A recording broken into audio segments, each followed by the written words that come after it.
ಸ್ನೇಹಿತರೆ ನಮಸ್ತೆ. ಇವತ್ತೇನಪ್ಪ ಅಂದರೆ ನೀವು ಆಲ್ರೆಡಿ ನಿಮ್ಗೆ ಗೊತ್ತಿರೋ ಹಾಗೇ 14ನೇ ತಾರೀಕು ಏನು ಬೈಕ್ ಟ್ಯಾಕ್ಸಿ ಬಂದ್ ಅಂತ ಹೇಳ್ಬಿಟ್ಟು ಏನು ಗೋರ್ಮೆಂಟ್ ಅಂದರೆ ನಮ್ಮ ಹೈಕೋರ್ಟ್ ಏನು ಆದೇಶ ಮಾಡಿತ್ತು. ಅದಕ್ಕೋಸ್ಕರ ಸಾವಿರಾರು ಜನ ಬೈಕ್ ಟ್ಯಾಕ್ಸಿ ಯಾರೆಲ್ಲ ಓಡಿಸ್ತಾ ಇದ್ದಾರೆ ಅವ್ರಿಗೆ ತೊಂದರೆ ಆಗ್ತಾಯಿದೆ ಅಂತ ಹೇಳ್ಬಿಟ್ಟು ಇವತ್ತು ಒಂದು ಕಡೆ ಸೇರಿದ್ದಾರೆ. ಅವ್ರನ್ನ ಮಾತಾಡಿಸುವಂತಹ ಕೆಲಸನ ಮಾಡೋಣ.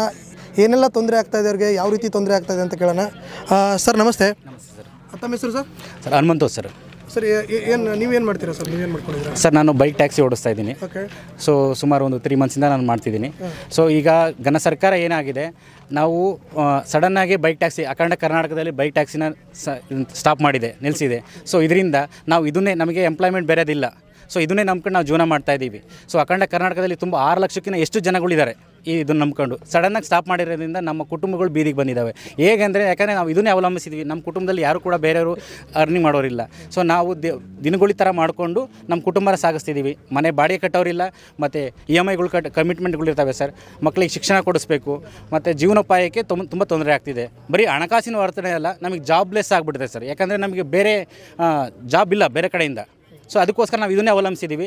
ಅದಕ್ಕೆ ಮಾನ್ಯ ಘನ ಸರ್ಕಾರದಲ್ಲಿ ನಾವು ವಿನಂತಿ ಏನಂದರೆ, ಮಾನ್ಯ ಮಂತ್ರಿಗಳಲ್ಲಿ ವಿನಂತಿ ಏನು ಮಾಡ್ತೀವಿ ಅಂದರೆ, ಸೊ ದಯವಿಟ್ಟು ಇದು ನಮ್ಮ ಈ ಕೋರಿಕೆ ಶಾಂತಿಯುತವಾಗಿ ನಾವು ನಡೆಸಿದ್ದೀವಿ. ಯಾವುದೇ ಥರ ಪಬ್ಲಿಕ್ ತೊಂದರೆ ಮಾಡಿಲ್ಲ ನಾವು. ಸೊ ಶಾಂತಿಯುತವಾಗಿ ನಾವು ಇದನ್ನು ಸೇರಿದ್ದೀವಿ. ನಮ್ಮ ಏನು ಸಹನೆ, ಏನು ನಮ್ಮ ಒಳಗಡೆಯಿಂದ ನೋವನ್ನು ವ್ಯಕ್ತಪಡಿಸ್ತಾ ಇದ್ದೀವಿ. ದಯವಿಟ್ಟು ಮಾನ್ಯ ಘನ ಸರ್ಕಾರ ಇದನ್ನು ಗಮನಕ್ಕೆ ತಗೊಬಂದು ನಮಗೆ ಮತ್ತೆ ಇದನ್ನು ಪುನರಾರಂಭ ಮಾಡೋದಕ್ಕೆ ಅವಕಾಶ ಮಾಡ್ಕೊಳ್ಬೇಕು ಅಂತ ನಾನು ಕೇಳ್ಕೊತೀವಿ ಸರ್. ಸರ್, ಈಗ ನೀವು ಹೇಳಿದ್ರಿ ನಮಗೆ ಪ್ರಾಬ್ಲಮ್ ಆಗ್ತದೆ, ಬೇರೆ ಬೇರೆ ಕೆಲಸ ಇದ್ದಾವೆ, ಬಟ್ ಬೈಕ್ ಟ್ಯಾಕ್ಸಿನೇ ಯಾಕೆ ಬೇಕು ನಿಮಗೆ ಅಂತ. ಸರ್, ಬೇರೆ ಬೇರೆ ಕೆಲಸ ಅಂದರೆ ಅವರ ಅನುಗುಣಗಳಾಗಿ ನಾವು ಮಾಡ್ಕೊಂಡಿದ್ದೀವಿ ಸರ್. ಯಾಕಂದರೆ ಎಜುಕೇಷನ್ ಇರೋರಿಗೆ ಒಳ್ಳೆ ಕೆಲಸಗಳು ಸಿಗ್ತಾಯಿಲ್ಲ. ಹೊರಗಡೆ ಹೋದರೆ 108 ಇಂಟರ್ವ್ಯೂಗಳು, 108 ಕಾರಣಗಳಿರ್ತವೆ. ಪ್ರತಿಯೊಂದು ಕೂಡ ನಾವು ಇದು ಮಾಡೋಕ್ಕಾಗಲ್ಲ. ಅದಕ್ಕೋಸ್ಕರ ನಾವು ಇದೊಂದು ಚೂಸ್ ಮಾಡ್ಕೊಂಡಿದ್ದೀವಿ ಸರ್, ಆಯ್ಕೆ ಮಾಡ್ಕೊಂಡಿದ್ದೀವಿ.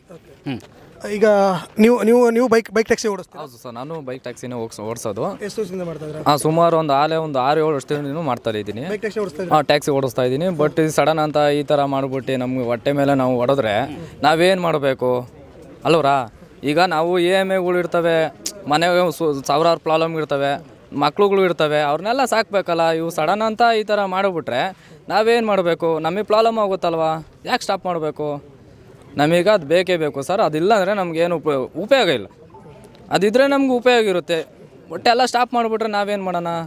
ನಮ್ಗೆ ಗೋರ್ಮೆಂಟಿಂದನೂ ಈ ಥರ ಪ್ರಾಬ್ಲಮ್ಗಳು ಇರ್ತಾವಲ್ವ, ಅದಕ್ಕೆ ನಾವು ಕೇಳ್ತಾ ಇದ್ದೀವಿ. ಈಗ ಕೆಲವೊಂದು ಕಡೆ ಹೇಳೋದಂದರೆ ಬೇರೆ ಬೇರೆ ಕಂಪ್ನಿಗಳಿದ್ದಾವೆ, ಫುಡ್ ಡೆಲಿವರಿ ಆಗಿರ್ಬೋದು, ಬೇರೆ ಬೇರೆ ಇದ್ದಾವೆ, ಅವ್ನು ಮಾಡಿ ಬೈಕ್ ಟ್ಯಾಕ್ಸಿನೇ ಯಾಕೆ ಬೇಕು ಅಂತ. ಸರ್, ಇವ್ರು ಹೇಳ್ದಂಗೆ ಸರ್ ಹೇಳಿದಂಗೆ ಬೇರೆ ಬೇರೆ ಕಂಪ್ನಿಗಳು ನಂಬ್ಕೊಂಡಿರೋಕ್ಕಾಗಲ್ಲ ಆಯ್ತಾ. ಓದಿರೋರು ಮತ್ತು ಎಲ್ಲರೂ ಕರೀತಾರೆ, ಇಂಟ್ರ್ಯೂ ಕರೀತಾರೆ, ಕಳಿಸೋರು ವಾಪಸ್ಸು. ನಾವು ಇದನ್ನೇ ನಂಬ್ಕೊಂಡಿರ್ತೀವಲ್ಲ, ನಾವು ಇದು ಮಾಡ್ತಾ ಇದ್ದೀರವಲ್ಲ, ನಾವು ಇದನ್ನೇ ಯಾಕೆ ಸ್ಟಾಪ್ ಮಾಡ್ತಾರೆ ಅವರು? ಅದರಿಂದ ನಮಗೆ ಇದು ಸರ್ಕಾರದಿಂದ ನಮಗೆ ಬರಬೇಕು ಸರ್. ಇದು ಇದು ನಂಬ್ಕೊಂಡಿದ್ದೀವಿ ನಾವು, ಸರಿನಾ? ಓಕೆನಾ? ಇದು ನಂಬ್ಕೊಂಡಿದ್ದೀವಿ, ನಮಗೆ ಬೇಕೇ ಬೇಕು ಸರ್. ಅದರಿಂದ ನಾವು ಇದು ರ್ಯಾಲಿ ಮಾಡ್ತೀವಿ. ಈಗ ದಿನ ಎಷ್ಟು ಅರ್ನ್ ಮಾಡ್ತಾ ಇದ್ರಿ ಬೈಕ್ ಟ್ಯಾಕ್ಸಿ ಮಾಡಿ? ಸರ್, ಬೈಕ್ ಟ್ಯಾಕ್ಸಿ ಮಾಡಿ ಡೈಲಿ ನಾವು 2,000, 2,500 ನಮಗೆ ಇತ್ತು ಅಂದರೆ, ಚೆನ್ನಾಗಿತ್ತು ಅಂದರೆ ಒಂದು 3,000 ಆಗುತ್ತೆ. ಕಂಪ್ನಿಗಳಿಗೆ ಹೋದರೆ ತಿಂಗಳೆಲ್ಲ ದುಡಿಬೇಕು. ಇಲ್ಲಿ ನಾವು ಡೈಲಿ ಎತ್ಕೊತೀವಲ್ಲ, ಅದರಿಂದ ನಮಗೆ ಪ್ರಾಬ್ಲಮ್ಗಳು ಆಗ್ತೈತೆ ಸರ್. ಇದು ಅಂದರೆ ಈಗ ನಿಮಗೆ ಯಾವುದೇ ರೀತಿಯ ವರಮಾನ ಇಲ್ಲ, ದುಡಿಮೆ ಇಲ್ಲ ಈಗ? ಹೌದು ಸರ್, ಯಾವುದೇ ರೀತಿ ವರಮಾನವೂ ಇಲ್ಲ, ದುಡಿಮೆನೂ ಇಲ್ಲ ಸರ್. ಇದು ನಾವು ನಂಬ್ಕೊಂಡಿದ್ದೀವಿ. ನಾವು ಇದ್ರ ಮೇಲೆ ನಾವು ಇದು ಮಾಡ್ತಾ ಇದ್ದೀರಲ್ವಾ. ಬೈಕ್ ಟ್ಯಾಕ್ಸಿ ಸ್ಟಾಪ್ ಮಾಡಿಬಿಟ್ರೆ ನಮಗೆ ತುಂಬ ಪ್ರಾಬ್ಲಮ್ಗಳು ಆಗ್ತಾವೆ ಸರ್. ಇವು ಸಾವಿರಾರು ಕುಟುಂಬಗಳು ಬೀದಿಗೆ ಬರ್ತಾ ಇದ್ದಾವೆ. ಓಕೆ. ಈಗ ಇನ್ನೊಂದು ಬೇರೆ ಅವ್ರು ಹೇಳೋದೇನು ಅಂದರೆ, ನಿಂಗೆ ಬೇರೆ ಬೇರೆ ಕಂಪ್ನಿಗಳಿದ್ದಾವೆ, ಎಲ್ಲೋ ಬೋರ್ಡ್ ಮಾಡ್ಕೊಳ್ಳಿ, ಅದು ಮಾಡ್ಕೊಳ್ಳಿ ಅಂತ ಹೇಳ್ತಾರೆ. ಓಕೆ, ನಾವು ಅದನ್ನು ಅಕ್ಸೆಪ್ಟ್ ಮಾಡ್ತೀವಿ ಸರ್. ಈಗ ಒಂದು ಸರ್ಕಾರದಿಂದ ಒಂದು ನಿಯಮಗಳು ಮಾಡಿದ್ರೆ ನಾವು ಅದನ್ನು ಫಾಲೋ ಮಾಡೋಕ್ಕೆ ರೆಡಿ ಇದ್ದೀವಿ ಸರ್. ದಯವಿಟ್ಟು ಬಂದ್ ಮಾಡಿರೋದನ್ನ ಓಪನ್ ಮಾಡಿ ಒಂದು ನಿಯಮಿತವಾಗಿ ನಿಯಮಗಳನ್ನ ವಿಧಿಸಿ ಆ ನಿಯಮಗಳು ಬದ್ದಂತೆ ನಾವು ಮಾಡ್ಕೊಂಡು ಹೋಗ್ತೀವಿ. ನಾವು ಸರ್ಕಾರಕ್ಕೆ ಏನು ನಿರ್ಧಾರ ತೊಗೊಂಡಿದೆಯೋ, ಏನು ನಿಯಮಗಳು ಕಾನೂನುಗಳು ರೀತಿಯಲ್ಲಿ ಅವ್ರು ಏನು ಮಾಡ್ತಾರೋ ಅದಕ್ಕೆ ನಾವು ಬದ್ಧವಾಗಿರ್ತೀವಿ. ಅದೇ ಥರ ನಾವು ಮಾಡ್ಕೊಂಡು ನಾವು ಪ್ರಾರಂಭ ಮಾಡ್ತೀವಿ ಸರ್. ಅಂದರೆ ಬೇರೆ ಹೇಳೋದೇನು ಅಂದರೆ, ಇಲ್ಲ ನಮಗೆ ಈಗ ಎಲ್ಲೋ ಬೋರ್ಡ್ ಆಗಿರ್ಬೋದು, ಬೇರೆ ಬೇಡ, ನಮಗೆ ಬೈಕ್ ಟ್ಯಾಕ್ಸಿನೇ ಬೇಡ ಅಂತಾರೆ ಕೆಲವ್ರಿಗೆ ಸರ್. ಕೆಲವರು ಅವಲಂಬಿಸಿರ್ತಾರೆ ಸರ್. ಎಲ್ಲರೂ ಕೂಡ ಆಟೋದಲ್ಲೇ ಹೋಗೋಂಥವ್ರು ಇರೋದಿಲ್ಲ. ಎಲ್ಲರೂ ಕೂಡ ಕಾರ್ ಬುಕ್ ಮಾಡ್ಕೊಂಡೇ ಹೋಗಿರಲ್ಲ ಸರ್. ಎಲ್ಲ ಬಡ ಕುಟುಂಬದಲ್ಲಿ ಇರ್ತಾರೆ. ಒಂದು ಆಟೋ ಮಾಡ್ಕೊಂಡು ಇಲ್ಲಿಂದ 3 ಕಿಲೋಮೀಟ್ರ್ ಹೋದರೆ ಅವರು 100 ರೂಪಾಯಿ ಕೇಳ್ತಾರೆ ಸರ್. ಸೊ ಬೈಕ್ ಟ್ಯಾಕ್ಸಿಲಿ ಅಟ್ಲೀಸ್ಟ್ ಒಂದು 20 ರೂಪಾಯಿ, ಒಂದು 3 ಕಿಲೋಮೀಟ್ರ್ ಹೋದ್ರೆ 20 ರೂಪಾಯಿ ಇರುತ್ತೆ ಸರ್. 20 ರೂಪಾಯಿ 30 ರೂಪಾಯಿ ಇರುತ್ತೆ. ಸೊ ಬಡವರಿಗೆ ಅನುಕೂಲ ಆಗುತ್ತೆ ಅಂತ ನಾವು ಒಂದು ರಿಕ್ವೆಸ್ಟ್ ಮಾಡ್ತಿದ್ದೀವಿ ಸರ್. ಇನ್ನೊಂದು, ಇಲ್ಲಿ ಬೈಕ್ ಟ್ಯಾಕ್ಸಿ ಮಾಡೋರಲ್ಲಿ ಏನೇನು ಕ್ವಾಲಿಫಿಕೇಷನ್ ಆದವ್ರು ಇದ್ದಾರೆ ಅಂತ ನಿಮ್ಗೆ ಗೊತ್ತಿರೋದು? ಸರ್, 10th ಮಾಡಿರೋದಾರೆ, ಡಿಗ್ರಿ ಇದ್ದಾರೆ, PUC ಮಾಡಿರೋದ್ದಾರೆ, SLC ಫೇಲ್ ಆಗಿರೋರು ಇದ್ದಾರೆ ಸರ್. ಈಗ ಹೊರಗಡೆ ಜಾಬ್ ಸಿಗಲ್ಲ SLC ಫೇಲ್ ಆಗಿರೋರಿಗೆ. ಸೊ ಬಟ್ ಅವರು ಕೂಡ ಮಾಡ್ತಿದ್ದಾರೆ. 10th, PUC, ಡಿಗ್ರಿ ಎಲ್ಲ ಹೈ ಡಿಗ್ರಿ ಮಾಡಿರೋರು ಕೂಡ ಮಾಡ್ತಿದ್ದಾರೆ ಸರ್ ಇವಾಗ. ಯಾಕಂದರೆ ಜೀವನೋಪಾಯಕ್ಕೆ ಏನು ಮಾಡೋಕ್ಕಾಗಲ್ಲ ಸರ್. ಅದಕ್ಕೋಸ್ಕರ ಇದನ್ನೊಂದು ಆಧಾರ ಮಾಡ್ಕೊಂಡಿದ್ದಾರೆ. ಸರ್ ನೀವು ಹೇಳಿ, ಎಷ್ಟು ದಿನ ಮಾಡ್ತಾಯಿದ್ದೀರಾ? ಸರ್ 3 ತಿಂಗಳಾಯಿತು. ಹಾಂ ಹಾಂ 3 ತಿಂಗಳಿಂದ ಮಾಡ್ತಾ ಇದ್ದೀನಿ. ಈಗ ಇದ್ದಕ್ಕಿದ್ದಾಗೆ ಸ್ಟಾಪ್ ಮಾಡಿದ್ದಾರೆ. ನಾವು ಏನು ಮಾಡಬೇಕು, ಬೇರೆ ಕಡೆ ನಮಗೆಲ್ಲೂ ಕೆಲಸಗಳು ಸಿಗ್ತಾ ಇಲ್ಲ. ಈಗ ನೋಡಿ, ಗಾಡಿ EMI ಕಟ್ಟಬೇಕು. ನಾವು ಗಾಡಿ EMI ಕಟ್ಟೋಕ್ಕೂ ನಮ್ಮ ಹತ್ರ ದುಡ್ಡಿಲ್ಲ. ಆ ಥರ ಎಲ್ಲ ಪ್ರಾಬ್ಲಮ್ ಆಗುತ್ತೆ. ಅವ್ರು ಹೇಳ್ತಾ ಇದ್ದಾರೆ ಇದ್ದಕ್ಕಿದ್ದಾಗೆ ನಾವು ಎಲ್ಲ ಬೇರೆ ಸ್ಟೇಟ್ಗಳಲ್ಲೆಲ್ಲ ಮಾಡ್ತಾ ಇದ್ದಾರೆ. ಬೇರೆ ಸ್ಟೇಟ್ಗಳಲ್ಲಿ ಮಾಡ್ತಾ ಇರೋದ್ರಿಂದ ನಮಗೂ ಪರ್ಮಿಷನ್ ಕೊಡಿ ಅಂತ ಕೇಳ್ತಾ ಇದ್ದೀವಿ. ನಾವು ಗೌರ್ಮೆಂಟಿಂದ ಏನೇನು ರೂಲ್ಸ್ ಮಾಡ್ತಾರೋ ಮಾಡಲಿ, ಅವರು ಸ್ಟಾಪ್ ಮಾಡೋದು ಬೇಡ. ಸ್ಟಾಪ್ ಮಾಡಿದ್ರೆ ನೋಡಿ ಇಷ್ಟು ಜನಕ್ಕೂ ತೊಂದರೆ ಆಗುತ್ತೆ. ಯಾರೋ ಒಬ್ಬರಿಗೆ ತೊಂದರೆ ಆದರೆ ಬೇಡ ಅಂತೀವಿ ನಾವು, ಎಲ್ಲರಿಗೂ ತೊಂದರೆ ಆಗುತ್ತಲ್ವ. ಈಗ ಎಲ್ಲೋ ಬೋರ್ಡ್ ಮಾಡಿ ಏನು ರಿಸ್ಟ್ರಿಕ್ಷನ್ ಕೊಡ್ತೀರಾ ಕೊಡಿ, ಬಟ್ ನಮಗೆ ಬೈಕ್ ಟ್ಯಾಕ್ಸಿ ಕೊಡಿ, ಪರ್ಮಿಷನ್ ಕೊಡಿ. ಓಕೆ, ಈ ಥರ ಮಾಡಿಕೊಡಿ. ಬೇರೆ ಸ್ಟೇಟ್ಗಳಲ್ಲಿ ಮಾಡಿರೋದನ್ನು ನೋಡಿ ನೀವು. ನಿಮಗೂ ಟೈಮ್ ಕೊಟ್ಟಿದ್ದೀವಿ ನಾವು. 6 ವಾರ ನೀವು ಟೈಮ್ ಕೊಟ್ಟಿದ್ವಿ, ನಾವು 6 ವಾರ ಇದು ಮಾಡಿದ್ದೀವಿ. ಈಗ ಸಡನ್ನಾಗಿ ಸ್ಟಾಪ್ ಮಾಡಿದ್ರೆ ನಾವು ಎಲ್ಲಿ ಹೋಗ್ಬೇಕು? ಈಗ ಇನ್ನೊಂದು ಮಾತು ಕೂಡ ಕೇಳಿ ಬರ್ತಾ ಇದೆ, ಏನಪ್ಪ ಅಂದರೆ ಬೈಕ್ ಟ್ಯಾಕ್ಸಿಲಿ ಮಹಿಳೆಯರಿಗೆ ಸೇಫ್ ಇಲ್ಲ ಅನ್ನೋ ಒಂದು ಮಾತು. ಸರ್, ಇವಾಗ ನೀವು ಆಟೋದಲ್ಲಿ ಹೋಗ್ತಾ ಇದ್ದೀರಾ, ಆಟೋದಲ್ಲಿ ಹೋದಾಗ ಅವ್ರಿಗೇನಾದ್ರು ಆಕ್ಸಿಡೆಂಟ್ ಆಯಿತು ಅಂದರೆ ಇನ್ಸೂರೆನ್ಸ್ ಕ್ಲೈಮ್ ಮಾಡೋದಕ್ಕೆ ಎಷ್ಟು ದಿವಸ ಬೇಕಾಗುತ್ತೆ? 2 ತಿಂಗಳು 3 ತಿಂಗಳು ಬೇಕಾಗುತ್ತಲ್ವ. ನಾವು ಒಂದು ಕ್ಲಿಕ್ ಮಾಡಿ, ಒಂದು ಬಟನ್ ಕ್ಲಿಕ್ ಇದೆ ನಮ್ಮ ಹತ್ರ, ಇಮಿಡಿಯೇಟಾಗಿ ಅವ್ರಿಗೆ ಹಾಸ್ಪಿಟಲ್ಗೆ ಅಡ್ಮಿಟ್ ಆಗ್ತಿದೆ, ಹಿಂಗೆ ಅವ್ರಿಗೆ ಕ್ಲೈಮ್ ಆಗೋ ಥರ ನಮ್ಮಲ್ಲಿದೆ. ಆಟೋದವ್ರ ಹತ್ರ ಆ ಥರ ಕೊಡೋದಿಲ್ಲ. ಮತ್ತು ಬೈಕ್ ಟ್ಯಾಕ್ಸಿಯಲ್ಲಿ ಬರೋದು ಒಂದೇ, ಒಬ್ಬರೇ ಬರ್ತಾರೆ. ಆಟೋದಲ್ಲಾದ್ರೆ 3-4 ಜನಕ್ಕೆ ಆಕ್ಸಿಡೆಂಟ್ ಆಯಿತು ಅಂದ್ರೆ ಅವ್ರನ್ನೆಲ್ಲ ನೋಡ್ಕೊಳ್ಳೋದು ಕಷ್ಟ ಆಗುತ್ತೆ. ಆಂಬುಲೆನ್ಸ್ ಬರಬೇಕು, ಅದೆಲ್ಲ ಆಗುತ್ತೆ. ನಮ್ಮಲ್ಲಿ ಇದಿಲ್ಲ. ಒಂದೇ ಒಂದು ಕ್ಲಿಕ್ಕಲ್ಲಿ ನಿಮ್ಗೆ ಇನ್ಸೂರೆನ್ಸ್ ಕ್ಲಿಯರ್ ಮಾಡೋ ಥರ ನಮ್ಮಲ್ಲಿದೆ.